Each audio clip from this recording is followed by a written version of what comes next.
बच्चों इस वीडियो में हम लोग सॉल्व करेंगे एनसीईआरटी के एक्सरसाइज 10.3 का क्वेश्चन नंबर 9। फाइंड मैग्नीट्यूड, ये जो दो लाइनें हैं वो किसको डिनोट करती हैं? मॉड्यूलस या मैग्नीट्यूड को। Find magnitude of x, x का मैग्नीट्यूड पता लगाना है। If for a unit vector, vector A क्या है? एक यूनिट वेक्टर है, मतलब वेक्टर ए का मॉड्यूलस किसके इक्वल होगा? 1 के इक्वल। क्योंकि दिया ना कि वेक्टर ए तो मैग्नीट्यूड, अरे वेक्टर ए तो यूनिट वेक्टर है तो उसका मैग्नीट्यूड 1 होगा।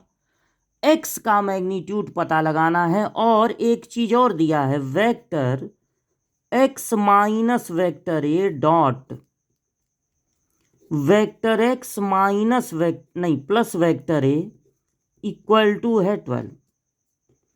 देखिए जब दो वेक्टर, मतलब किसी वेक्टर में दूसरे वेक्टर को माइनस करेंगे तो वेक्टर ही मिलेगा, वेक्टर में वेक्टर को ऐड करेंगे स्केलर कैसे मिलेगा? वेक्टर ही मिलेगा। तो जब दो वेक्टर का डॉट प्रोडक्ट हो तो उसमें हम अलजेब्रा का रूल लगा सकते हैं। यहां पर हम ये रूल लगा सकते हैं कि एक ब्रैकेट में ए माइनस बी और एक ब्रैकेट में ए माइनस बी होता है ए स्क्वायर माइनस बी स्क्वायर। अगर यहां पर क्रॉस प्रोडक्ट होता तब नहीं लगा सकते थे, डॉट प्रोडक्ट है तब हम अलजेब्रा का रूल लगा सकते हैं।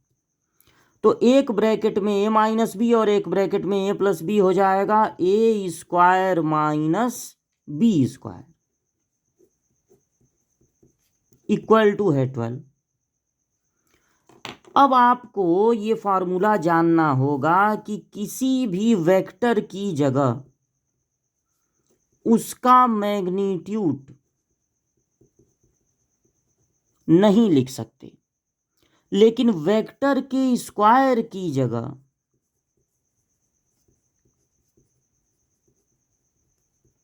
उसके मैग्नीट्यूड का स्क्वायर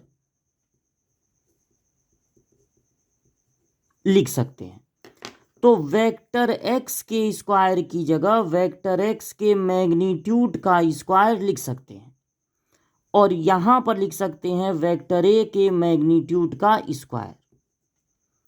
अब चूंकि वेक्टर ए का मैग्नीट्यूड 1 है तो यहां पर हो जाएगा 1 का स्क्वायर, 1 का स्क्वायर 1 होगा। इस -1 को इधर ट्रांसफर करेंगे तो हो जाएगा +1। तो वेक्टर एक्स का मैग्नीट्यूड होगा 12 + 1, नहीं इसका स्क्वायर भी है, यानी वेक्टर एक्स के मैग्नीट्यूड का स्क्वायर होगा 13। एक तरफ से स्क्वायर हटेगा तो दूसरे तरफ का स्क्वायर रूट निकलेगा, यानी वेक्टर एक्स का मैग्नीट्यूड होगा √13। √13 यूनिट भी आप लिख सकते हैं या केवल √13 लिख देंगे तो भी कोई बात नहीं। ये हो जाएगा आंसर।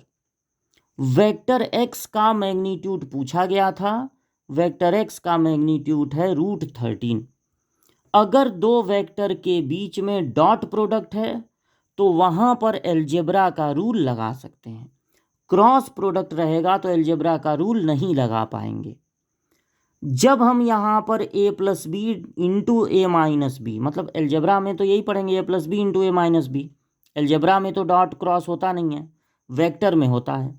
तो a प्लस बी एक ब्रैकेट में, अरे यहाँ दोनों बार माइनस हो गया है, एक होगा a माइनस बी, दूसरा होगा a प्लस बी। इनका प्रोडक्ट होता है फर्स्ट का स्क्वायर माइनस सेकंड का स्क्वायर। तो जब आप यहाँ पर स्क्वायर लिखेंगे तो वेक्टर का स्क्वायर लिखेंगे, देखिए सिंपल ब्रैकेट है।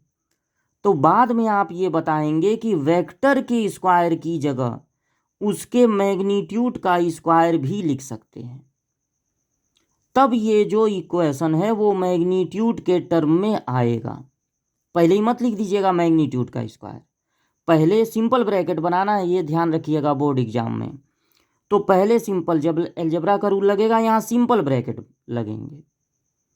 अगर यहाँ पर सिंपल ब्रैकेट नहीं होता ना, अगर यहाँ पर होता मैग्नीट्यूड तो भी ये फार्मूला नहीं लग पाता कि a plus B into A minus B.